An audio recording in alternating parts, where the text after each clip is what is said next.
Salam pemirsa, krisis di Timur Tengah semakin dalam dengan ribuan warga Lebanon yang terpaksa meninggalkan rumah mereka akibat serangan Israel. Pemandangan memilukan terlihat di Bandara Istanbul, Turki, tempat sebagian besar pengungsi Lebanon tiba setelah melarikan diri dari kehancuran di tanah air mereka. Dengan wajah penuh kesedihan, banyak dari mereka terpaksa meninggalkan semua yang mereka miliki, termasuk rumah dan harta benda.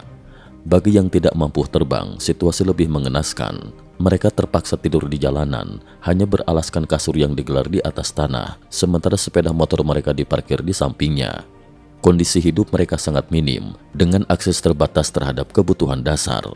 Menurut data pemerintah Lebanon, serangan Israel yang berfokus pada wilayah Pulau Mutiara telah menyebabkan kematian lebih dari 1.000 warga Lebanon dalam 2 minggu terakhir.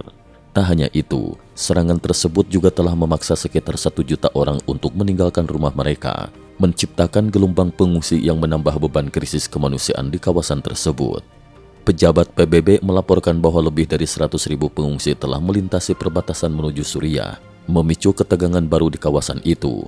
Sementara itu, pemerintah Inggris bergegas mengevakuasi warganya dari Lebanon melalui penerbangan charteran. Di sisi lain, Pentagon mengumumkan pengiriman ribuan tentara dan pesawat tempur tambahan ke Timur Tengah, sehingga total jumlah personel militer AS di wilayah tersebut kini mencapai 42.000 orang.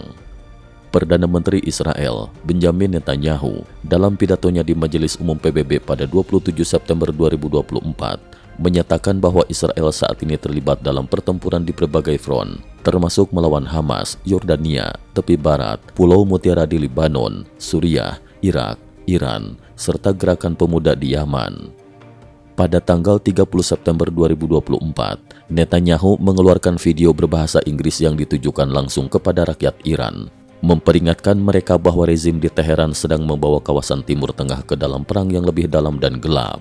Kekhawatiran akan adanya serangan balasan dari Iran semakin meningkat setelah serangan Israel di Pulau Mutiara, Lebanon.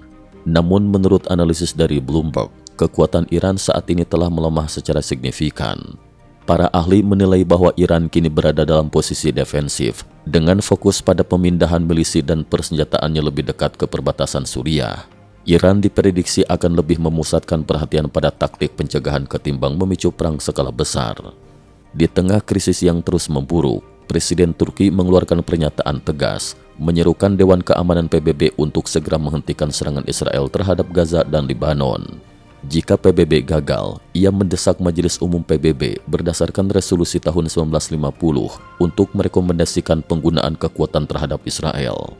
Dalam pidatonya, Presiden Turki juga meminta negara-negara Muslim untuk mengambil langkah-langkah ekonomi, diplomatik atau politik terhadap Israel guna memaksanya menyetujui gencatan senjata. Jika tidak, ia memperingatkan bahwa Israel bisa menjadi target berikutnya.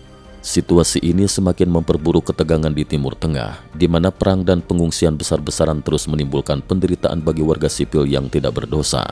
Dengan meningkatnya keterlibatan internasional, konflik ini berpotensi meluas dan berdampak lebih luas pada stabilitas global.